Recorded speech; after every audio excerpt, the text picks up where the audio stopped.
اور جب آپ بات کرتے ہیں تو وہ پھر تمہاری طرف متوجہ ہوتے ہیں. جب وہ متوجہ ہوتے ہیں اور آگے سے آپ شرم و حیا سے خالی ہیں تو پھر حضور صلی اللہ علیہ وسلم نے فرمایا پھر وہ تمہارے سے ناراض ہو جاتے ہیں. وہ فرشتے اچھا نہیں سمجھتے. اس لیے تنہائی میں بھی فرمایا کہ شرم و حیا کا دامن ہاتھ سے نہیں چھوڑنا چاہیے.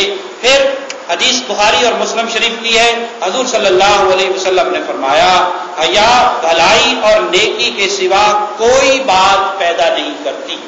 یعنی حیا سے کیا پیدا ہوتا ہے انسان کے کردار کے اندر؟ نیکی پیدا ہوتی ہے, نیکی اور بھلائی پیدا ہوتی ہے. انسان ہمیشہ دوسرے کا بھلا سوچتا ہے. اور حیا کی تمام شکلیں اچھی ہیں.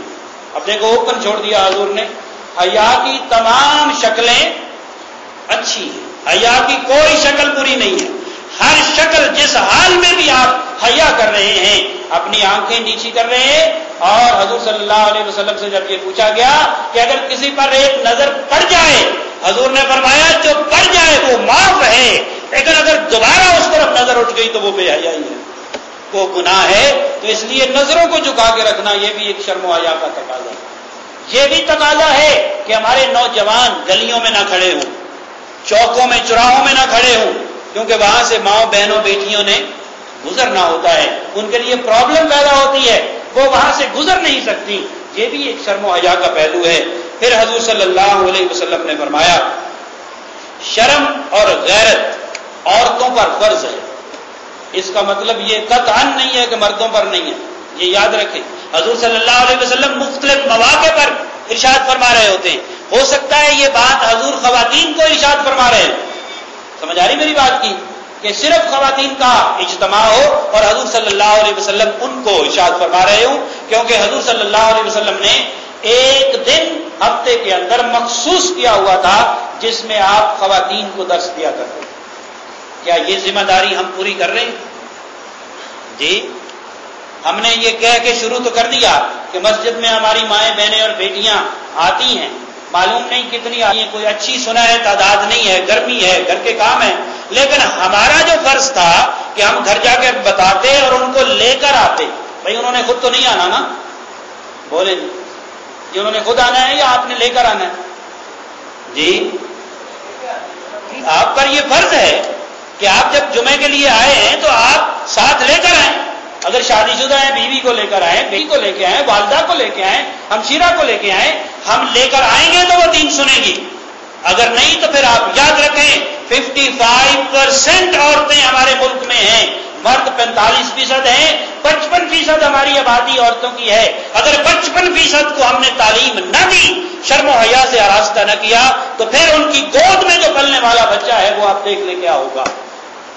اس لیے اس فرض کو بھی ریئلائز کریں, سوچیں کہ جہاں ہم اپنی تربیت کے لیے جاتے ہیں وہاں ہمیں ضروری ہے کہ ہم اپنی خواتین کی تربیت بھی کریں. اور میں حیران ہوں کہ ایسے شادی حالوں میں 10-10, 5-5 کلومیٹر دور جہاں جماعتوں کے درس ہوتے ہیں, ہماری یہ بھی ایک خوش قسمتی ہے کہ ہم کوئی جماعت نہیں ہے, ہمارا کسی جماعت سے کوئی تعلق نہیں ہے, جہاں جماعتیں اپنے دروس کو مینج کرتی ہیں وہاں خواتین کی بھی اچھی تعداد ہوتی ہے اور ہونی چاہیے.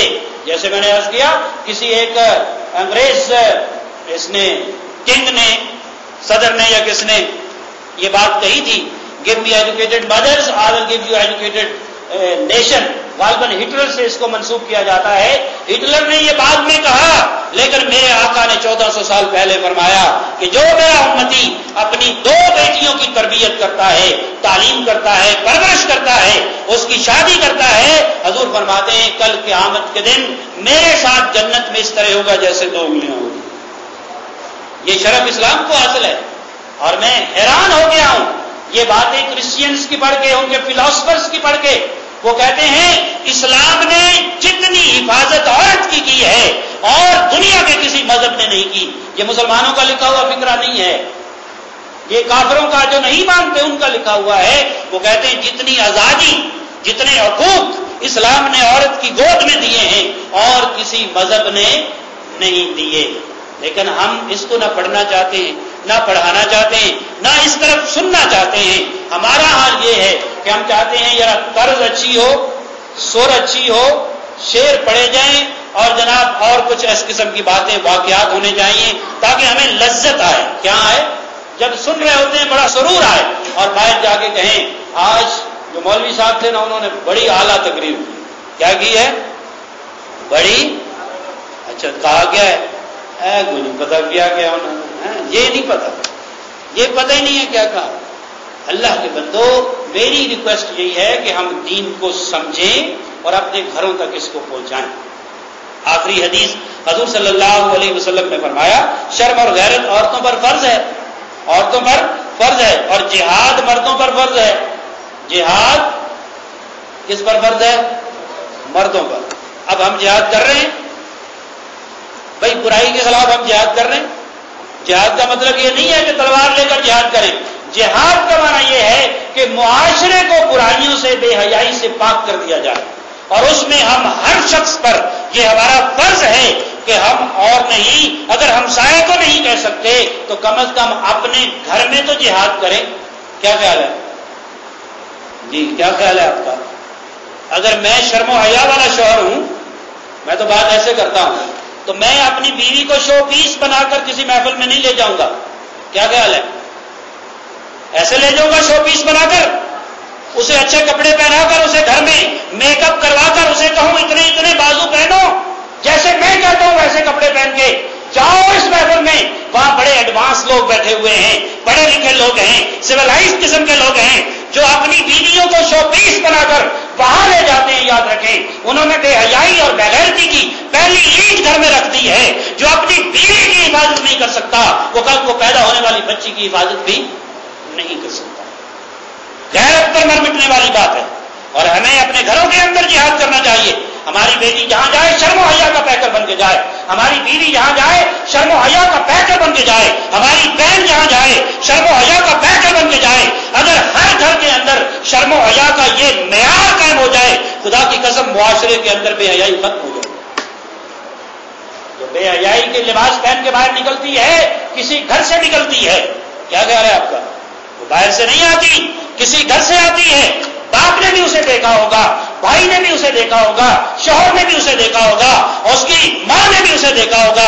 اب دیکھنے کے بعد اگر آنکھیں بند کر لی ہیں تو پھر اس میں قصور نہ اسلام کا ہے، نہ قرآن کا ہے، نہ کسی حکومت کا ہے، نہ کسی میڈیا کا ہے. قصور کس کا ہے؟ ہمارا اپنا قصور ہے کہ ہم نے ایسا ماحول پیدا کر دیا. اس لیے خدا را جب یہ فرمایا جہاد مردوں پر فرض ہے تو ہمیں جہاد کرنا چاہیے. اور آغاز کہاں سے کرنا چاہیے؟ اپنے گھر سے کرنا چاہیے. حضور صلی اللہ علیہ وسلم ایک غزوہ سے واپس تشریف لا رہے تھے، صحابہ کو اکٹھا کیا. میرے مصطفیٰ کریم نے فرمایا اے میرے صحابہ، ہم جہاد اصغر سے جہاد اکبر کی طرف جا رہے ہیں. جہاد اصغر سے جہاد اکبر کی طرف جا رہے ہیں، جہاں لاشیں گر رہی ہیں، جہاں تلواریں چل رہی ہیں، جہاں بچے شہید ہو رہے ہیں، جہاں بھائی اپنی زندگی سے ہاتھ دھو بیٹھے ہیں، اس کو میرے مصطفیٰ نے جہاد اصغر قرار دیا. اور جہاں گھر کے اندر چارپائی پہ بیٹھنا ہے، اپنے سین میں بیٹھنا ہے، محفوظ رہنا ہے، اسے جہاد اکبر فرمایا. صحابہ نے پوچھا یا رسول اللہ یہ جہاد اصغر تھا جو میدان جنگ میں تھا؟ میرے مصطفیٰ نے فرمایا ہاں وہ جہاد اصغر ہے، اور اب جو جہاد ہوگا نفس کے ساتھ ہوگا، یہ جہاد اکبر ہے. اپنے ساتھ جہاد کرنا کیا ہے؟ جہاد بولے بھئی بڑا جہاد کر جائیے یا چھوٹا؟ بولے نا، بڑا جہاد کرنا چاہیے، اس کا بڑا اجر ہوگا.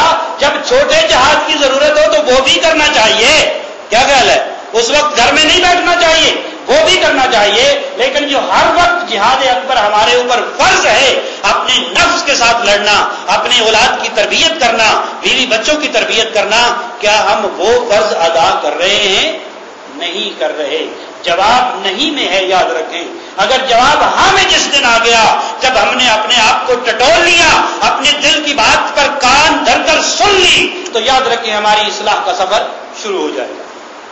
پھر حضور صلی اللہ علیہ وسلم نے فرمایا جو عورت ایمان کے ساتھ، یہ بتائیں گھر جا کے، جو عورت ایمان کے ساتھ حساب خداوندی میں صبر کرتی ہے، ایمان کے ساتھ جو اس کی ڈیوٹیز ہیں، فرائض ہیں، ان پر صبر کرتی ہے، میرے مصطفیٰ نے فرمایا اللہ اسے شہید کا درجہ عطا فرماتا ہے.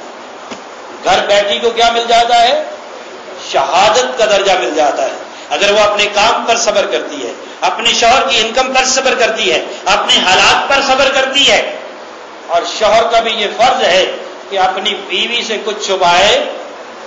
یہ اوکھی گل دسی ہے پروفیسر صاحب، اپنی بیوی سے چھپائے نہیں کہ تنخواہ جناب پوچھ لے کبھی وہ بیچاری کتنی ہے تو آگے سے پڑ جائے، اس کو برس جائے. تیری ضروریات پوری ہوتی ہے کہ نہیں ہوتی؟ تو ہی لگنی ہے تنخواہ پہ چڑھنی ہے، یہ بات نہیں ہے. اسے بتایا جائے کہ یہ ہماری انکم ہے، اس کے اندر یہ حلال کی روزی اللہ نے ہمیں نعمت کے طور پر دی ہے.